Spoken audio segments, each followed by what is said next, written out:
വെറും 5000 രൂപയിൽ നിന്നുമാണ് ഉജാല എന്ന ഉൽപ്പന്നത്തിൻ്റെ തുടക്കം. ഇന്ന് ജ്യോതി ലബോറട്ടറീസ് എന്ന കമ്പനിക്ക് കീഴിൽ ഉജാലയടക്കം ഏകദേശം 12ഓളം ബ്രാൻഡുകൾ മാർക്കറ്റിലുണ്ട്. 1980കളിൽ കേരളത്തിലെ തൃശ്ശൂർ ജില്ലയിലാണ് ഉജാല എന്ന ബ്രാൻഡും ജ്യോതി ലബോറട്ടറീസ് എന്ന കമ്പനിയും ആദ്യമായിട്ട് ആരംഭിക്കുന്നത്. അവിടെ നിന്ന് 40 വർഷമായിട്ടും ഇപ്പോഴും ഉജാല ഫാബ്രിക് വൈറ്റ്നർ രംഗത്തെ നമ്പർ 1 ഉൽപ്പന്നമാണ്. എങ്ങനെയാണ് ഉജാലയുടെയും ജ്യോതി ലബോറട്ടറീസ് എന്ന കമ്പനിയുടെയും തുടക്കം? ഒരിക്കൽ കേരളത്തിൽ തൊഴിലാളി പ്രശ്നങ്ങൾ മൂലം പ്രതിസന്ധികൾ നേരിട്ട ആ കമ്പനി എങ്ങനെയാണ് ഇന്ത്യ മുഴുവൻ വ്യാപിച്ച് വളരെ വലിയ കമ്പനിയായിട്ട് മാറിയത്? വെറും 5000 രൂപ എങ്ങനെയാണ് 12,500 കോടി രൂപയുടെ മാർക്കറ്റ് ക്യാപ്പിലേക്ക് ജ്യോതി ലബോറട്ടറീസിനെ ഉയർത്തിയത്?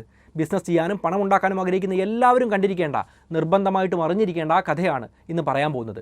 ഈ വീഡിയോ നിങ്ങൾ ലൈക്ക് ചെയ്താലാണ് കൂടുതൽ ആളുകളിലേക്ക് എത്തുക. അതുകൊണ്ട് ലൈക്ക് ചെയ്യുന്ന കാര്യം നിർബന്ധമായിട്ടും ഒന്ന് പരിഗണിക്കുക. നമുക്ക് നേരെ വീഡിയോയിലേക്ക് പോകാം. ജ്യോതി ലബോറട്ടറീസിൻ്റെ ചരിത്രം തുടങ്ങുന്നത് മൂത്തേടത്ത് പാഞ്ചാൻ രാമചന്ദ്രൻ അഥവാ MP രാമചന്ദ്രൻ എന്ന വ്യക്തിയിൽ നിന്നാണ്.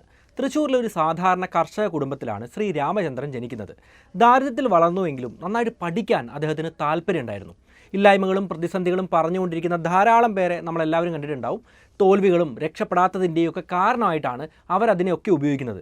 ഒരുപക്ഷെ പറയുന്നത് സത്യമായിരിക്കാം, പ്രതിസന്ധികൾ ഉണ്ടായിരിക്കാം. പക്ഷേ അതെല്ലാം നമ്മുടെ മനസ്സിനെ തൃപ്തിപ്പെടുത്തുന്ന ഒരു കാരണമായിട്ട് മാത്രമേ ഉപയോഗിക്കാൻ പറ്റുള്ളൂ. പ്രത്യേകിച്ച് അവസാനത്തെ ഉത്തരം തോറ്റുപോയി അല്ലെങ്കിൽ വിജയിച്ചില്ല, പ്രതിസന്ധികളെ മറികടക്കാൻ സാധിച്ചില്ല എന്നതൊക്കെ ആണെങ്കിൽ. വാസ്തവത്തിൽ ഈ പ്രതിസന്ധികളൊക്കെ മറികടക്കാൻ നമ്മൾ എന്ത് ചെയ്തു എന്ന ചോദ്യത്തിൻ്റെ ഉത്തരം നമ്മളിൽ ഉണ്ട് എങ്കിൽ നമ്മളൊരു ശ്രമം നടത്തി നോക്കി വിജയിക്കാൻ എന്നതെങ്കിലും അത് അർത്ഥമാക്കുന്നുണ്ട്.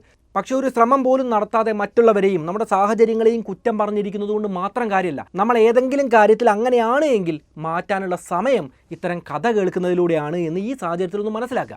എന്താണെങ്കിലും ശ്രീ MP രാമചന്ദ്രൻ കുട്ടിക്കാലത്ത് ഏതാണ്ട് 4 കിലോമീറ്ററോളം അകലെയുള്ള ഒരു സ്കൂളിൽ നടന്നു പോയാണ് പഠിച്ചത്. അതും ചെരുപ്പ് പോലും ഇടാതെ. അന്ന് ചെരുപ്പ് വാങ്ങാൻ അദ്ദേഹത്തിന് കാശില്ലായിരുന്നു. അന്ന് വേണമെങ്കിൽ അദ്ദേഹത്തിന് പഠിക്കാൻ പോവാതിരിക്കുകയായിരുന്നു. കാരണം പറയാൻ ഒരുപാട് കാരണങ്ങളുണ്ട്. ദാരിദ്ര്യമുണ്ട്, ചെരുപ്പില്ല എന്ന കാരണങ്ങളുണ്ട്. പക്ഷേ അതെല്ലാം മാറ്റിവെച്ച് അദ്ദേഹം പഠിക്കാൻ തയ്യാറായി.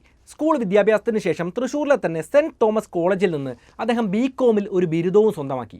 1970കളിലെയും 80കളിലെയും ഒരു സാധാരണ മലയാളിയെ പോലെ തന്നെ പഠിത്തമെല്ലാം കഴിഞ്ഞിട്ട് ജോലി അന്വേഷിച്ച് ഗൾഫിലേക്ക് പോകാൻ അദ്ദേഹം തയ്യാറെടുത്തു. പക്ഷേ നല്ലൊരു തൊഴിൽ സ്വപ്നം കണ്ട് ശ്രീ രാമചന്ദ്രൻ ആദ്യം എത്തിച്ചേർന്നത് ബോംബെയിലാണ്. നമ്മൾ സിനിമയിലൊക്കെ കണ്ടിട്ടുണ്ടാവും. പണ്ട് കാലത്തൊക്കെ ബോംബെയിൽ നിന്നാണ് ഗൾഫ് നാടുകളിലേക്ക് ആളുകളെല്ലാം പോയിരുന്നത്.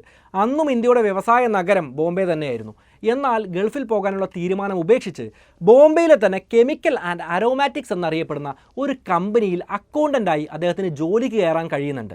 ജോലിക്കൊപ്പം ബോംബെയിൽ നിന്ന് തന്നെ ഫൈനാൻഷ്യൽ മാനേജ്മെൻറ്റ് എന്ന വിഷയത്തിൽ ഡിപ്ലോമയും അദ്ദേഹം സ്വന്തമാക്കി.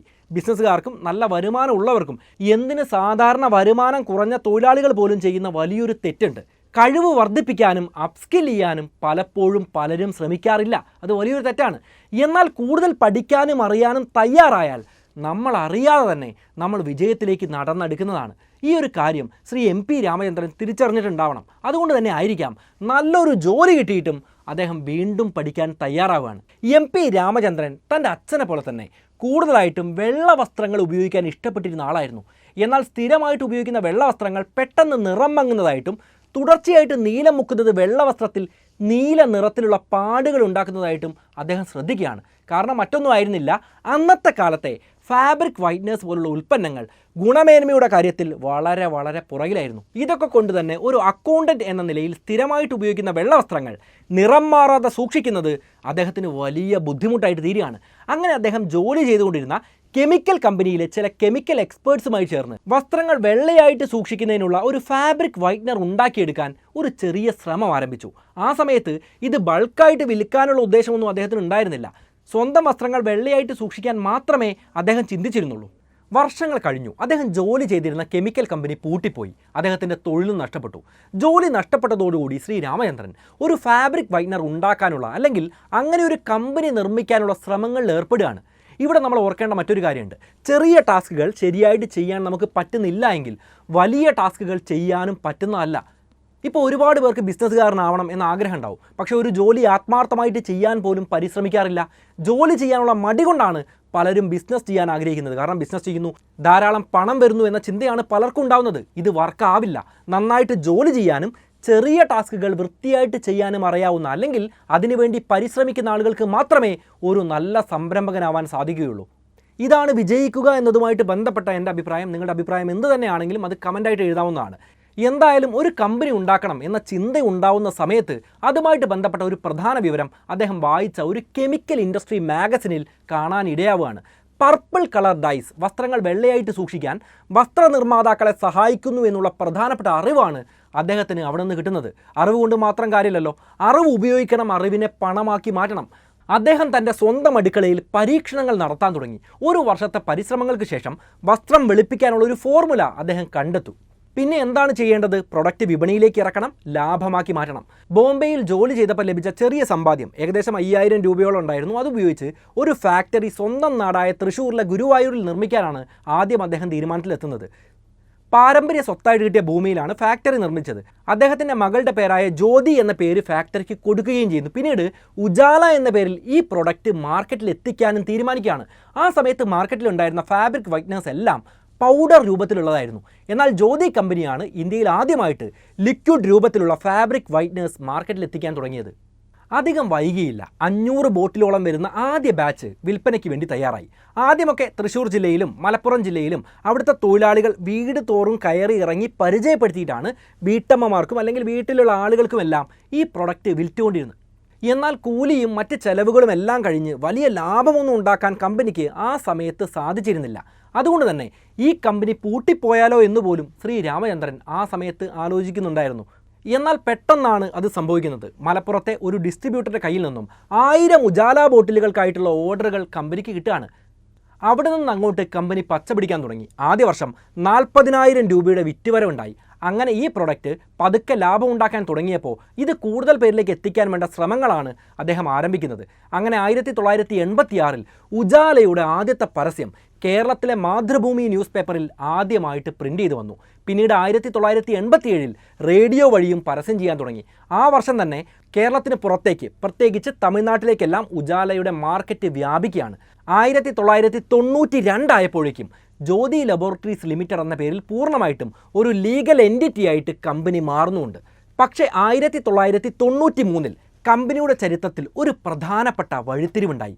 കമ്പനിയിലെ തൊഴിലാളികളും മാനേജ്മെൻറ്റും തമ്മിൽ വലിയ തൊഴിൽ പ്രശ്നങ്ങൾ ആരംഭിക്കാൻ തുടങ്ങി. വലിയ തർക്കങ്ങൾ ഉണ്ടാവാൻ ആരംഭിച്ചു. അതിൽ തന്നെ ചില രാഷ്ട്രീയ ട്രേഡ് യൂണിയനുകളുടെ ഇടപെടലുകളും തൊഴിൽ പ്രശ്നങ്ങൾ കൂടുതൽ രൂക്ഷമാക്കാൻ കാരണമാക്കിയിട്ടുണ്ട്. കേരളത്തിൽ നിന്നുകൊണ്ട് തൽക്കാലം തൻ്റെ ബിസിനസ് ശരിയായിട്ട് മുന്നോട്ട് കൊണ്ടുപോകാൻ സാധിക്കില്ല എന്ന് രാമചന്ദ്രൻ മനസ്സിലാക്കുകയാണ്. അങ്ങനെ മറ്റൊരു സ്ഥലത്തേക്ക് തൻ്റെ പ്രൊഡക്ഷൻ യൂണിറ്റ് മാറ്റാൻ അദ്ദേഹം തീരുമാനിച്ചു. ആ സമയത്താണ് ചെന്നൈയിൽ ഒരു ഫാക്ടറി അടഞ്ഞു കിടപ്പുണ്ട് എന്ന് അദ്ദേഹം മനസ്സിലാക്കുന്നത്.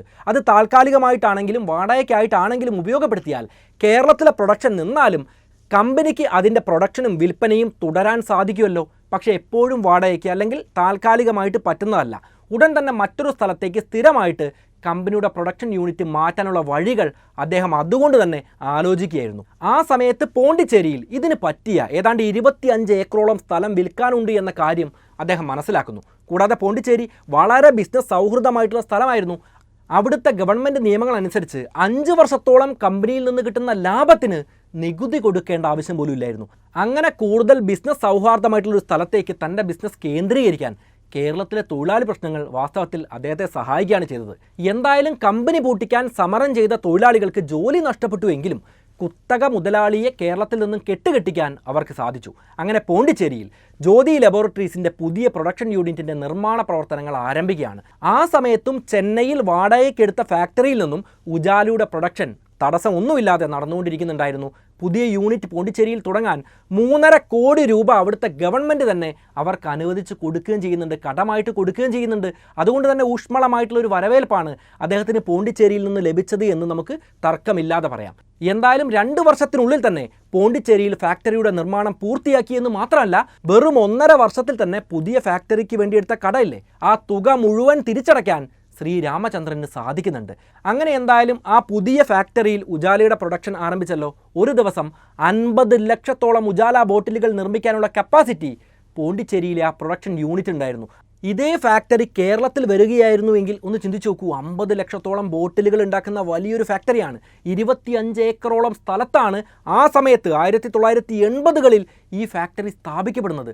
ഇതേ ഫാക്ടറി കേരളത്തിൽ വരികയായിരുന്നുവെങ്കിൽ എത്രമാത്രം ആളുകൾക്ക് ജോലി ലഭിക്കുമായിരുന്നു. എന്തായാലും പറഞ്ഞിട്ട് കാര്യമല്ല, ഫാക്ടറി വരുന്നത് പോണ്ടിച്ചേരിയിലാണ്. വലിയ വിജയം കമ്പനിക്ക് ഉണ്ടാവുന്നു. കമ്പനിയിലേക്ക് വലിയ രീതിയിൽ പണം വന്ന് നിറഞ്ഞുകൊണ്ടിരുന്നു. എന്നാൽ വിജയിക്കാനുള്ള ആവേശവും ആഗ്രഹവും ശ്രീ രാമചന്ദ്രൻ അപ്പോഴും ഉപേക്ഷിച്ചിരുന്നില്ല. കുറച്ച് കഴിഞ്ഞപ്പോൾ തൻ്റെ ബിസിനസ് മറ്റ് പ്രൊഡക്ട്സിലേക്ക് വിപുലീകരിക്കാനുള്ള ശ്രമങ്ങൾ കമ്പനി ആരംഭിച്ചു. അതിൻ്റെ ഭാഗമായിട്ട് നെബുല, വനമാല എന്നീ വാഷിംഗ് സോപ്പുകൾ വിപണിയിലേക്ക് എത്തുന്നുണ്ട്. 1997 ആയപ്പോഴേക്കും 5000 രൂപയിൽ തുടങ്ങിയ ജ്യോതി ലബോറട്ടറീസിൻ്റെ ആകെ വിറ്റുവരവ് 100 കോടി രൂപയിലെത്തുകയാണ്. 1998 സൗത്ത് ഇന്ത്യയിലെ പ്രമുഖ ബ്രാൻഡായിട്ട് ഉജാല അറിയപ്പെട്ടു തുടങ്ങിയിരുന്നു. കേരളത്തിലെയും തമിഴ്നാട്ടിലെയും ഫാബ്രിക് വൈറ്റ്നർ ഉൽപ്പന്നങ്ങളുടെ 90% മാർക്കറ്റും ജ്യോതി ലബോറട്ടറീസ് കൈപ്പിടിയിൽ ഒതുക്കുകയും ചെയ്യുന്നുണ്ട്. 1997 100 കോടി വിറ്റുവരവ് എന്ന വലിയൊരു മൈൽ സ്റ്റോൺ പൂർത്തിയാക്കിയ സമയത്ത് ഉജാല എന്ന ബ്രാൻഡ് സൗത്ത് ഇന്ത്യയിൽ മാത്രം ഒതുങ്ങിയാൽ പോരാ, അത് ഇന്ത്യ മൊത്തമായിട്ട് വ്യാപിപ്പിക്കണം എന്നുള്ള ആഗ്രഹം ശ്രീ രാമചന്ദ്രന് ഉണ്ടാവുന്നു. അതിനുവേണ്ടിയുള്ള പരിശ്രമങ്ങൾ അദ്ദേഹം നടത്തുകയാണ്. ഇതിനു വേണ്ടിയിട്ട് 36 കോടി രൂപ ചിലവിട്ട് ഒരു TV പരസ്യം നിർമ്മിക്കാം എന്ന് കമ്പനി തീരുമാനിച്ചു. ആദ്യം പലരും ഈ ഒരു നീക്കത്തെ പരിഹാസപൂർവ്വമാണ് നോക്കിക്കണ്ടത്. കാരണം വേറെ ഒന്നുമല്ല, 100 കോടി രൂപയാണ് ആകെ വരുമാനം എന്ന് പറയുന്നത്. അപ്പോൾ ലാഭം അതിനേക്കാൾ വളരെ കുറവായിരിക്കും. അതിൽ നിന്ന് 36 കോടി രൂപയോളം ചിലവിട്ട് പരസ്യം നിർമ്മിക്കുക എന്ന് പറയുന്നത് വലിയ മണ്ടത്തരമായിട്ട് പലർക്കും തോന്നി. പക്ഷേ ഇത് ഉജാലയുടെ ചരിത്രത്തിലെ തന്നെ വലിയൊരു വഴിത്തിരിവായിരുന്നു. 90കളിൽ ആ പരസ്യം TV-യിൽ കണ്ട ആർക്കും അത് മറക്കാൻ കഴിയില്ല. അന്നൊക്കെ TV പ്രോഗ്രാമുകളിൽ ആ ഒരു പരസ്യം ഒഴിച്ചുകൂടാനാവാത്ത ഒന്നായിരുന്നു. നിങ്ങളുടെ കുടുംബത്തിൻ്റെ മുഴുവൻ വസ്ത്രങ്ങൾക്കും ഒരു ബക്കറ്റ് വെള്ളത്തിൽ വെറും 4 തുള്ളി ഉജാല മാത്രം മതി എന്നുള്ള പരസ്യവാചകങ്ങൾ എല്ലാവർക്കും മനഃപ്പാഠമായിട്ട് മാറുന്നുമുണ്ട്. അപ്പോഴും ഉജാലയ്ക്ക് മുന്നിൽ വലിയൊരു വെല്ലുവിളി ഉണ്ടായിരുന്നു എന്ന കാര്യം നമ്മൾ മനസ്സിലാക്കണം.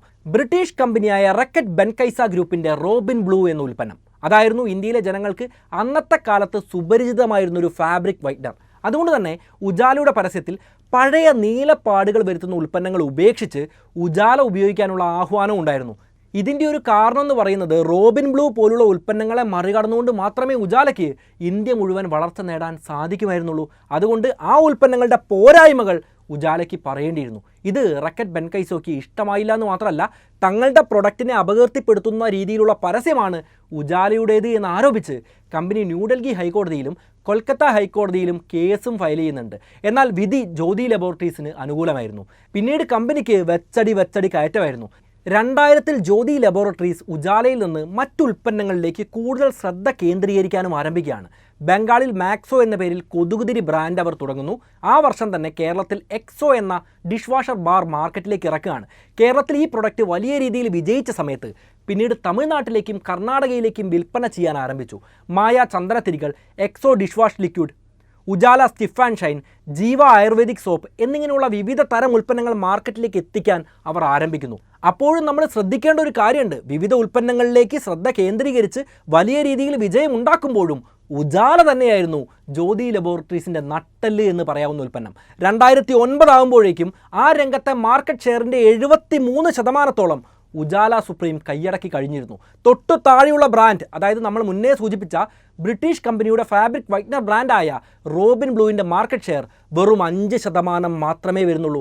ഇതിൽ നിന്ന് തന്നെ ഊഹിക്കാം, ആ സമയമാവുമ്പോഴേക്കും ഉജാല ഇന്ത്യയിലെ ഓരോ വീട്ടിലെയും ഒരു അവശ്യ വസ്തുവായി മാറി എന്ന കാര്യം. മുൻപെല്ലാം ആളുകൾ വസ്ത്രങ്ങളിൽ നീലം മുക്കി എന്നൊക്കെയായിരുന്നു പറഞ്ഞുകൊണ്ടിരുന്നത്. എന്നാൽ നീലം മുക്കുക എന്ന പ്രയോഗം മാറി ഉജാല മുക്കുക എന്ന ആളുകൾ പ്രയോഗിക്കാൻ തുടങ്ങിയ കാര്യവും നമ്മൾ കേട്ടിട്ടുള്ളതാണ്. നമ്മൾ റെഫ്രിജറേറ്ററിന് പകരം ഫ്രിഡ്ജ് എന്ന് ഉപയോഗിക്കുന്നത് പോലെ ഒരു വസ്തു അതിൻ്റെ ബ്രാൻഡ് നെയിമിൽ അറിയപ്പെടാൻ തുടങ്ങുമ്പോൾ അത് എത്രത്തോളം ജനങ്ങൾക്കിടയിൽ പ്രശസ്തമായി തീർന്നു എന്ന് നമുക്ക് മനസ്സിലാക്കാൻ വേണ്ടി പറ്റുന്നതാണ്. എന്തായാലും കാലം കടന്നുപോയി. ഒരു ദിവസം ഏകദേശം 10 ലക്ഷത്തോളം ഉജാല ബോട്ടിലുകളുടെ വിൽപ്പന നടത്തുന്ന ഒരു സ്ഥിതിയിലേക്ക് ആ ബ്രാൻഡ് വളർന്നു വന്നു. 2011 ജർമ്മൻ കമ്പനിയായ ഹെങ്കലിൻ്റെ 50% ഓഹരികളാണ് ജ്യോതി ലബോറട്ടറി സ്വന്തമാക്കുന്നത്. ഇതവരുടെ ബിസിനസ് ചരിത്രത്തിൽ വലിയൊരു വഴിത്തിരിവായിട്ട് മാറുന്നുണ്ട്. പ്രിൽ, മിസ്റ്റർ വൈറ്റ്, ഹെങ്കോ തുടങ്ങിയ ഉൽപ്പന്നങ്ങൾ വിപണിയിൽ ഇറക്കുന്ന ഒരു കമ്പനിയായിരുന്നു ഹെങ്കൽ. 600 കോടിയോളം രൂപ നഷ്ടത്തിൽ പോയിക്കൊണ്ടിരുന്ന ഒരു കമ്പനി. പക്ഷേ അവരുടെ പ്രൊഡക്റ്റുകളെല്ലാം തന്നെ ആളുകൾക്കിടയിൽ വളരെ സ്വീകാര്യതയുള്ളതാണ്. കൂടാതെ ഹെങ്കലിന് ഇന്ത്യയിൽ 20 വർഷത്തോളം പ്രവൃത്തി പരിചയം ഉണ്ടായിരുന്നു. ആ സമയത്ത് ഹെങ്കൽ പരസ്യങ്ങൾക്ക് മറ്റുമായിട്ട് ധാരാളം പണം ചെലവഴിക്കുന്നുണ്ടായിരുന്നു. കൂടാതെ ഹെങ്കലിൻ്റെ ബിസിനസ് കൂടുതലും നഗരങ്ങളെ ബേസ് ചെയ്തിട്ടുള്ളതായിരുന്നു. ഹെങ്കലിനെ ജ്യോതി ലബോറട്ടറീസ് വാങ്ങിയതോടെ ഗ്രാമീണ മേഖലകളിലെ മാർക്കറ്റിലേക്ക് കൂടെ കടന്നു ചെല്ലാൻ ഹെങ്കലിൻ്റെ ഉൽപ്പന്നങ്ങൾക്ക് കഴിയുന്നുണ്ട്. കൗതുകമുണർത്തുന്ന മറ്റൊരു കാര്യം, ഇന്ത്യൻ കമ്പനിക്ക് കീഴിൽ ജോലി ചെയ്യാൻ താല്പര്യമില്ലാത്തതിനാൽ കുറേ വിദേശ ജീവനക്കാർ സ്വയം രാജിവെച്ച് പോയതും ആ സമയത്ത് വലിയ ചർച്ചയായിരുന്നു. എന്നാൽ മുട്ടുമടക്കാൻ ജ്യോതി ലബോറട്ടറീസ് തയ്യാറല്ലായിരുന്നു. അവർ മിടുക്കരായിട്ടുള്ള മറ്റ് ജീവനക്കാരെ ആ സ്ഥാനത്തേക്ക് നിയമിക്കുന്നുണ്ട്. പുതിയ CEO വന്നു. എന്തായാലും അടിമുടി മാറ്റങ്ങൾക്ക് ശേഷം നഷ്ടത്തിലായിരുന്ന ഹെങ്കൽ ലാഭമുണ്ടാക്കാൻ തുടങ്ങി. ഹെങ്കലിൻ്റെ ഓഹരി വാങ്ങിയതിന് 2 വർഷങ്ങൾക്ക് ശേഷം, അതായത് 2013-14 സാമ്പത്തിക വർഷത്തിൽ ആകെ ലാഭം 106 കോടി രൂപ കടന്നു. 2012-13 സാമ്പത്തിക വർഷത്തിൽ 44 കോടി രൂപയായിരുന്നു ലാഭം. ഇങ്ങനെ പറഞ്ഞു പോകുന്ന സമയത്ത് പ്രതിസന്ധികൾ ഉണ്ടായിരുന്നില്ലേ എന്നൊരു ചോദ്യം ഉണ്ടാവും. പ്രതിസന്ധികളെല്ലാം ഇതിൻ്റെ കൂടെ തന്നെ ഉണ്ടായിരുന്നു. എന്നാൽ വിദഗ്ധമായിട്ട് അതെല്ലാം പരിഹരിക്കാൻ സാധിച്ചതുകൊണ്ടാണ് ഇപ്പോഴും ആ കമ്പനി വലിയൊരു വിജയമായിട്ട് നിലനിൽക്കുന്നത്. ഒരു ഉദാഹരണം പറഞ്ഞാൽ 2010 ശേഷം പതഞ്ജലി ഉൽപ്പന്നങ്ങൾ ഇന്ത്യൻ മാർക്കറ്റിലേക്ക് വന്നു തുടങ്ങിയത് എല്ലാവർക്കും അറിയാം. ആളുകൾ ആയുർവേദിക് ഉൽപ്പന്നങ്ങളോട് കൂടുതൽ താല്പര്യം കാണിച്ചു തുടങ്ങിയ ഒരു സമയമായിരുന്നു. ആ സമയത്ത് കോൾഗേറ്റ് പോലുള്ള ബ്രാൻഡുകൾ വരെ ആയുർവേദ ഉൽപ്പന്നങ്ങൾ മാർക്കറ്റിൽ ഇറക്കാൻ തുടങ്ങിയതും നമുക്കറിയാവുന്ന കാര്യമാണ്. എന്നാൽ ജ്യോതി ലബോറട്ടറീസ് മാറിയിരുന്നില്ല. പേഴ്സണൽ കെയർ വിഭാഗത്തിൽ ഫേസ് വാഷ്, സോപ്പ് തുടങ്ങിയ ആയുർവേദിക് ഉൽപ്പന്നങ്ങൾ പോലും അവർ വിപണിയിലിറക്കി. നമുക്കറിയുന്നത് പോലെ മാറുന്ന മാർക്കറ്റിനനുസരിച്ച് പൊരുത്തപ്പെടാനുള്ള കഴിവ് കൂടിയാണ് ഒരു ബിസിനസിൻ്റെ വിജയം. Fabric one, personal care, home care എന്നീ വിഭാഗങ്ങളിലായിട്ട് ജാല, മാക്സോ, എക്സോ, പ്രിൽ, മാർഗോ, ഹെങ്കോ തുടങ്ങിയ പോപ്പുലർ ബ്രാൻഡുകളടക്കം 12ഓളം ബ്രാൻഡ് ഉൽപ്പന്നങ്ങൾ ഇന്ന് ജ്യോതി ലബോറട്ടറീസ് വിപണിയിൽ ഇറക്കുന്നുണ്ട്. അതായത് എല്ലായിടത്തും പൊരുതി നിൽക്കുന്നുണ്ട്. 2020 ആയപ്പോഴേക്കും MP രാമചന്ദ്രൻ കമ്പനിയുടെ മാനേജിംഗ് ഡയറക്ടർ സ്ഥാനത്തു നിന്ന് ഒഴിഞ്ഞു. പകരം അദ്ദേഹത്തിൻ്റെ മകൾ, ആ കമ്പനിയുടെ പേരിൻ്റെ ഉടമ MR ജ്യോതി ആ സ്ഥാനം ഏറ്റെടുത്തു. എന്നിരുന്നാലും അദ്ദേഹം തന്നെ കമ്പനിയുടെ ചെയർമാനായിട്ട് തുടരുന്നുണ്ട്. 1997 100 കോടി രൂപയായിരുന്ന ആകെ വരുമാനം 2023 എത്തിയപ്പോഴേക്കും 2400 കോടി രൂപയായി എന്നതും ശ്രദ്ധിക്കേണ്ട ഒരു കാര്യമാണ്. മറ്റൊരു കാര്യമുണ്ട്, ഉജാല ഇപ്പോഴും 40 വർഷങ്ങൾക്ക് ശേഷവും ഇന്ത്യയിലെ നമ്പർ 1 ഫാബ്രിക് വൈറ്റ്നർ ബ്രാൻഡായിട്ട് തുടരുന്നുണ്ട്. പ്രതിസന്ധികളിൽ തളരാതിരിക്കുകയും അവസരങ്ങൾ ശരിയായി വിനിയോഗിക്കുകയും ചെയ്താൽ ഏതൊരു സാധാരണക്കാരനും വലിയൊരു ബിസിനസ് സാമ്രാജ്യം കെട്ടിപ്പടുക്കാൻ സാധിക്കുമെന്നതിൻ്റെ ഉദാഹരണമാണ് MP രാമചന്ദ്രനും അദ്ദേഹത്തിൻ്റെ ഉജാല എന്ന ബ്രാൻഡും നമുക്ക് നൽകുന്ന ഗുണപാഠമെന്നാണ് ഞാൻ മനസ്സിലാക്കുന്നത്. നിങ്ങൾക്ക് ഈ കഥയിൽ നിന്നും മറ്റു കാര്യങ്ങളെല്ലാം മനസ്സിലായിട്ടുണ്ടാവും. അതെന്തായാലും കമൻറ്റിൽ എഴുതണം. കാരണം ഇത് വായിക്കുന്ന ഒരുപാട് പേരുടെ ജീവിതം മാറി പറയാൻ ഒരുപക്ഷെ നിങ്ങളുടെ കമൻറ്റുകൾക്ക് സാധിക്കുന്നതാണ്. അതിനത്രത്തോളം കഴിവുണ്ട്.